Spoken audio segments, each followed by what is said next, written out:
कार्बि आंलं जिल्लानि नैबे लांहिन नोगोराव खौसेथि बर' सुबुं आफाद कार्बि आंलं जिल्ला कमिटिनि गासैबो आनसलिकफोरजों लानानै जों मिरु खौसेथि बर' सुबुं आफादा मोनसे मावथि जथुम जोङो दिनै बेयाव सावरायदों। दा मावथि जथुमाव बिभिन्न जोंनि दाबि दुबाफोरनि सायाव कार्बि आंलं जिल्ला खौसेथि बर' सुबुं आफादनि दैदेनगिरि बिथांमोनजों जोङो सावरायलायदों। सावरायलायनायनि गेजेराव बिसेसके कार्बि आंलं जिल्लानि गासिबो दैदेनगिरि बिथांमोनहा मोनसे बाथ्राखौ जोंनि सिगाङाव फोरमायदों आरो गोख्रोङै बुंदों जे 1993 बिएसि एकर्ड 2003 बिटिसि एकर्ड बे मोननैबो एकर्डआवबो कार्बि आंलं जिल्लानि बर'फोरखौ हाजोआरि ट्राइबेल गनायथि मोननाय बे दङमोन।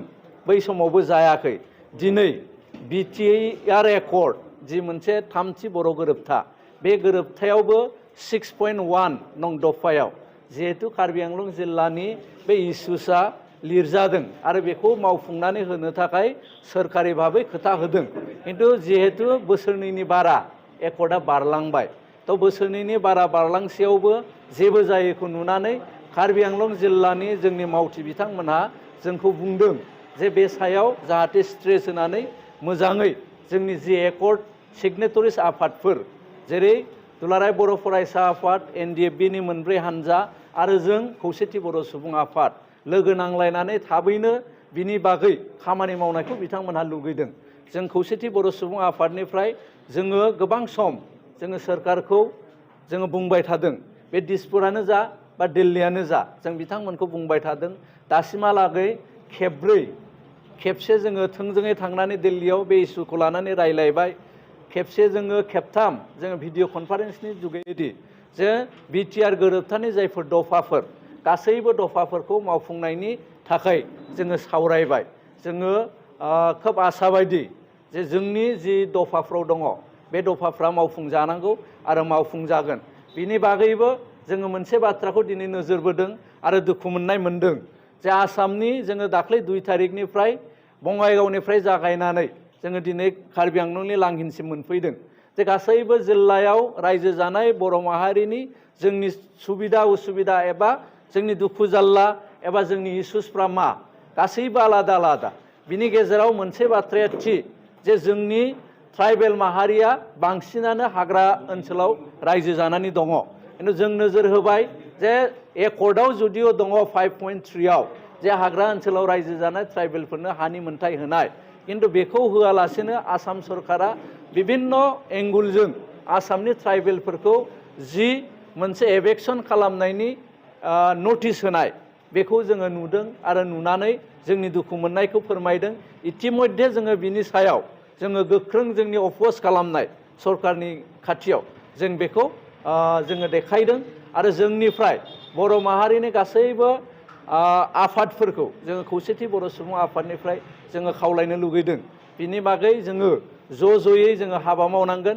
दिनैनि तारिखाव माने इउनाइटलि जोङो पलिटिकेल स्ट्रागल जि इउनाइटेड पलिटिकेल स्ट्रागल बर'नि गेजेराव बेयो खोब गोनां जाफैदों। जों इउनाइटेड पलिटिकेल स्ट्रागलनि जुगेदि जे बर'नि जोंनि जि समस्याफोर बे समस्याफोरखौ समाधान खालामनो थाखाय सिगांनो जों खौसेथि बर' सुबुं आफादनिफ्राय लुगैयो। बर' सुबुं आफादनिफ्राय दिनैनि जिथु मावथि जथुम कार्बि आंलंआव खुंनाय बियो मोजाङै मोजां जालांबाय।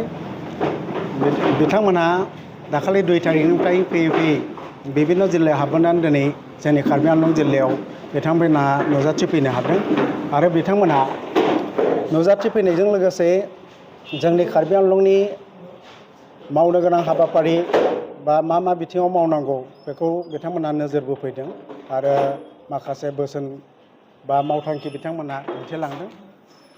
जोंनि कार्बि आंलं जिल्लानिफ्रायबो बिथांमोननिसिम मोनसे दाबि दैखांदों जाहाथे जोंनि कार्बि आंलं जिल्लानि गोजामसिन डिमान्ड दाखालिसो जालांनाय बिटिआर एकर्डनि 6.1 दफा बेखौ गोख्रैनो मावफुंनो थाखाय जोङो मिरुनिसिम गोख्रोङै दाबि दैखांदों आरो बिथांमोनहा जोंनो माखासे मावथांखि इयुनाव मा मावलांनांगौ बिनि सायाव रोखायै फोरमायलांदों।